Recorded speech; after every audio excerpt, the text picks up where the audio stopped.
just one chapter after the reveal of Ushimaru being ZORO'S pops, we get this chapter.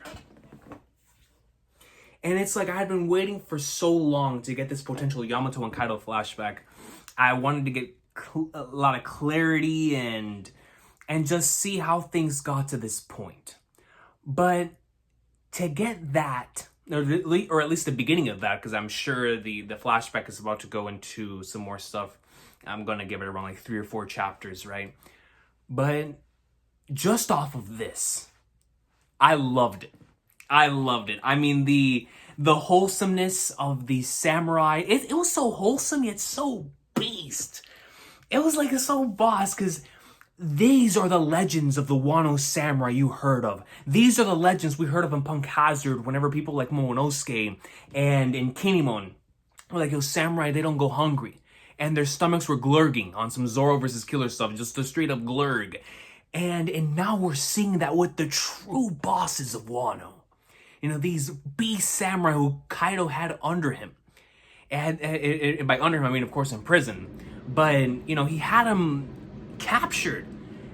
And these individuals, even in capture, with the individual directly under Kaido in terms of his offspring, Yamato, one little bit of rice, a fish. That fish was probably good. And what did they do? Yo, I mean, it gives you goosebumps. Bro, these individuals, the legends of these people from Wano, right before our eyes. The individuals that Yamato admired so much. Her resolve was strengthened because of individuals like that. And when you have these 3 samurai, proclaim, now we ain't hungry. Samurai don't get hungry. And I love how they come to distance in the same way, honestly, that Kaido did. Kaido distanced himself from Yamato. It's like, oh, you want to be Odin? Go ahead. I'm going to treat you like Odin. This samurai felt the same way. They're like, oh, you may be the Oni princess. You may be Kaido's daughter. But right now, to us, you're just someone who loves Odin just as much as we do. Here's our food. Let's teach you a little bit about his life. With a logbook and whatnot. And actually treat her like a genuine human being. And it was just so awesome, man. Like seeing, like I said before, you know, because I've been with the series for so long, remembering how much I thought about seeing people from Wano, seeing these samurai that just lived up to the awesome legends built up from like Ryuma and hearing of it in Momo, but actually seeing it in this arc with characters like Kozuki Odin and the Retainers and all the awesome characters that have been Yasue and Hyogoro and these people of dignity, right? And these individuals that they represent all of that was hyped up for Wano for so many years. But when we sit in this flashback with true Wano samurai, it hits different, especially in the way that it was done and executed. You know, people that are imprisoned and yet still stay true to their beliefs. You know, they're not going to succumb to Kaido's will, even though everyone who comes under Kaido, presumably, right, all these individuals that have ever been defeated by him, they all join him. Their spirits broken. But we see there's certain individuals that have not had their spirits broken. You know, with Luffy, with Kid, and back then with individuals like his own daughter in Yamato, and now with the samurai as well. And when it comes to the 3 samurai, there's 2 of them that I don't know anything about. They seem like awesome characters based on this chapter. But the one that, of course, I'm gonna have to speak on the most is my man Ushimaru, bro. I mean, come on. He looks like Zoro. He's got the blade out like Zoro. The black blade. And then even the nothing happened parallel, and the fact that he was hungry for over a month on the same way Zoro was introduced, you love to see it. And now it's like you look back to the way Zoro was introduced with the rice ball and the fact that he was hungry, and you're like, oh, what a genius this man is. What a genius this man is. And it's like, yo, he of course prominent in the two sword style. Yo. And he's like, yo, I'm no one important. I'm no one special. No one special, man. And I love that. I love how those genes carried on to Zoro. It's so cool. And what this has me so excited for is now to see, of course, more from Ushimaru. And now I'm even more excited to go back and watch that Onimaru flashback again to get some more context in that and whatnot. And the Zoro and Gyukimaru fight and all that stuff. But in regards to Ushimaru as a character, can't wait to know more about him. Can't wait to, because from what I saw, based on the news that was shared by Sandman, just in case if you didn't know, apparently it was mistranslated or it wasn't carried over to the Japanese version. Ushimaru and Ryumo carry the same sort of, I don't remember if it's katakana or kanji, as Mihawk in their title, in terms of being a great swordsman. I don't know if that means they were the greatest swordsman, potentially, of their era. I mean, I know Ryuma was for a fact, but I don't know about Ushimaru, because if Ushimaru was in fact the greatest swordsman of his era, that means that Mihawk would have had to take him out in order to take the title, right? But regardless, after I saw that, my mind started moving a bit, and even if he's not the greatest swordsman of his era, whatever, he's still, to have that title of being a great swordsman of that era, it means that he was respected.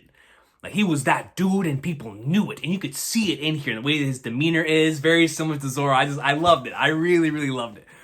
But so now I'm curious in the way this is going to go on from here in regards to Ushimaru and how Zoro's going to learn about him, right? Because I've been talking a lot about Lineage lately. And in regards to how Yamato and Zoro interact, because like I talked about in the reaction, there's a lot of interactions I can't wait for, especially if Yamato joins the crew, like the Yamato and Usopp interaction. Usopp lying is going to get Yamato every time. Every time, and it's always going to be funny. Yamato's going to be in the chopper camp of believing every single one of Usopp's lies and stories, except by the time Yamato joins, those lies are going to be factual, right? Like with the 8,000 men, the giants, like, of course, by that point, those things will be factual.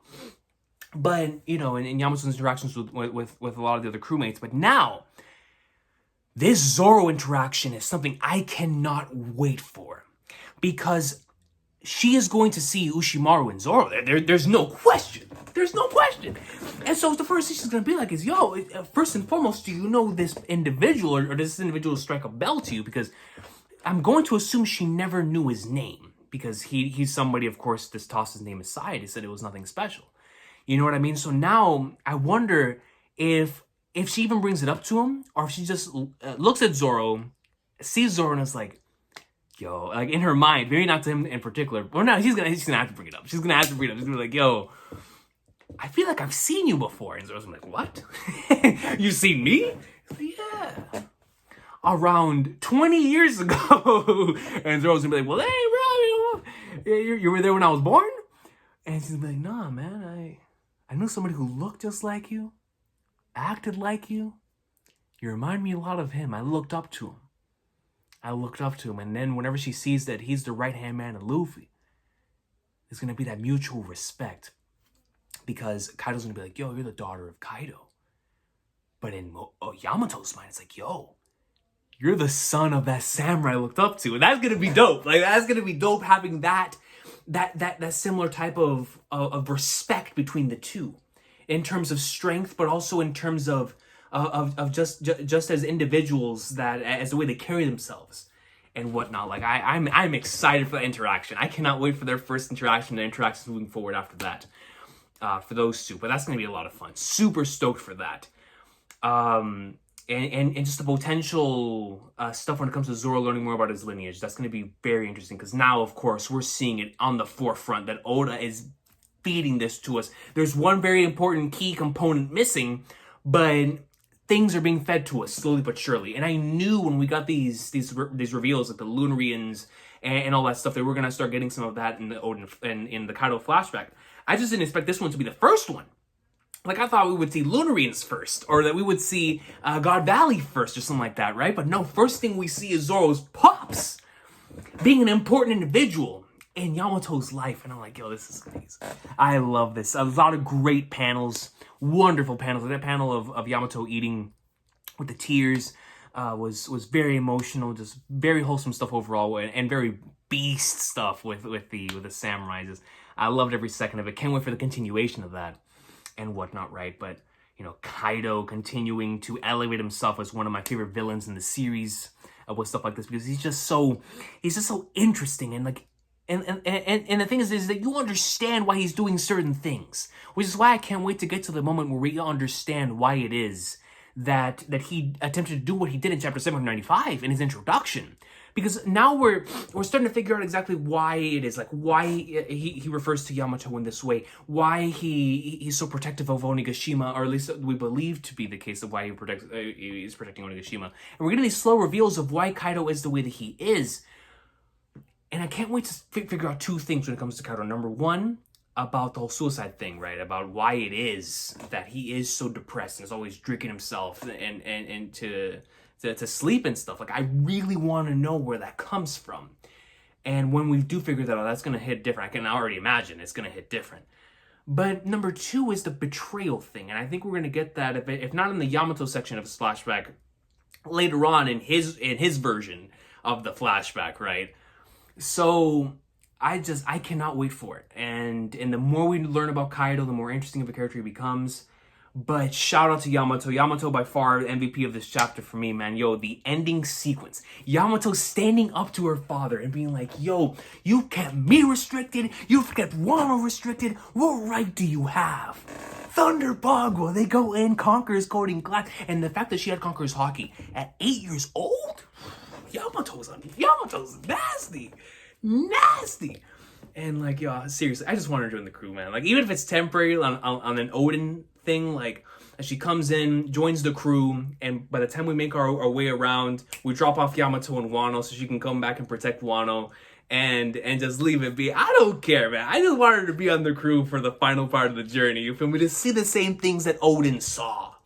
You know what I mean? Like, yo, to see the One Piece, to see the Will of D, to see all that. Like, if Yamato lives past this arc, she's gotta see all that, man. And especially with like the whole, I want to go out and be free like Odin, and to go out and see the seas. I mean, it would just the character interactions would be perfect.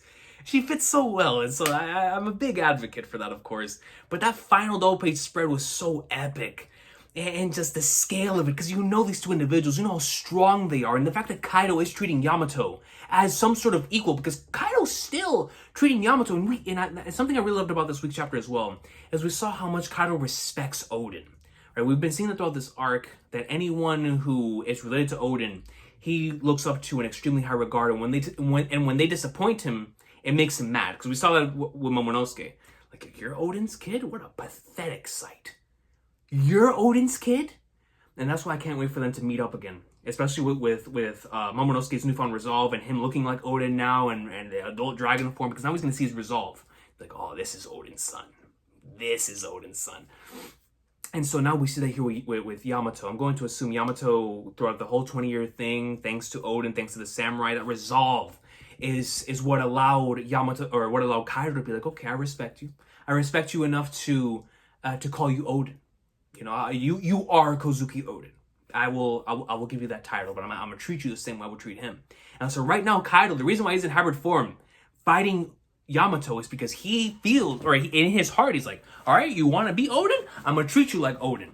And that's why he's going in using Conqueror's Haki coded attacks in hybrid form, and Yamato's still holding her own. I'm like, yo, Yamato's a goat, dude. She's nasty. She's nasty, and that final panel was so good. The art was so fantastic. And the Conqueror's Haki lightning coming off the page. So good, man. So good. Like, the chapter itself, I mean, not much happened. But in my heart, a lot happened, because it's just so much that I wanted to see actually took place. And so many things that I wanted clarification on took place. And that's why I really enjoyed this week's chapter, man. And shout out to Yamato. Shout out to Kaido. And of course, ZORO'S Pops, dude. And now I just wonder, you know, I received a comment that was very interesting, that, and actually not just one, I received multiple, talking about Act 3 ending at the end of 1025, and the fact that that's becoming a pretty prevalent discussion here in the community, where I'm like, whoa. And now I'm thinking, if the act ends here soon, and the whole tragedy concept has to come in, oh, man, I mean, if he's following the Kabuki act play structure, that's the way it's got to go. So Act 3 is going to have a tragic end. And if that's the case, I'm kind of shook. I'm kind of scared. I'm kind of scared for what's about to go down here. But let's just say, hypothetical situation, Act 3 ends. Don't know how it ends. I can't tell you that off the top of my head right now because my head is filled with Yamato and ZORO'S Pops greatness. But what I can tell you is that if Act 3 does end, we remember the line by Oda at the beginning of the year that the man with red hair will make his move. And I've seen people say it's Kid. But to me, it's still Shanks, man. Like the Santa hat, the S and the H in Shanks is Santa hat, right? So if Shanks does make his move, because the thing is it's like no matter where we go, it's phenomenal. Because Onigashima is just firing on all cylinders. My man Oda has not missed. But the around the world stuff is just so fascinating. And because of the recent announcement of Oda setting up for the end game and that we're in the end game as of 10/10 and all that stuff, like in his mind, the stuff that takes place around the world is setting up for the end game of the story. I mean, we already knew that, but to get confirmation for it, right? But so next time we go around the world, we're going to start seeing some even more crazy. I mean, it's going to get crazier and crazier the more we see around the world, which to me is insane and mind-boggling because the last 3 times we went around the world were the most mind-boggling chapters in the series. You know what I mean? Like 956, 957, 925, then you have 906 to 908, and it's like, bruh. So I don't know what he's gonna have in store. I don't. But my goodness, we're not ready. We are not ready, bro. Those weeks are gonna be weeks to remember, man. So if Act 3 does end up ending soon and we see Shanks on the move, oh my goodness, if we see Shanks and Blackbeard, bro, don't even begin to bring up that possibility. And then Sabo, Vivi, Hancock and Kobe, Mihawk. I mean, bro, that's just off of hype factor. And then you want to put in like the craziness going down this semester, some of the great cleansing. Like a lot of stuff is going on, man. We don't know what happened with Big News Morgan's and that news that he got from Wapo. I mean, there's a lot of stuff moving. So with that being said, if Act 3 does end up ending soon, we are in for some craziness. I remember, I believe it was 2019 in September as well. We got 956 and 957.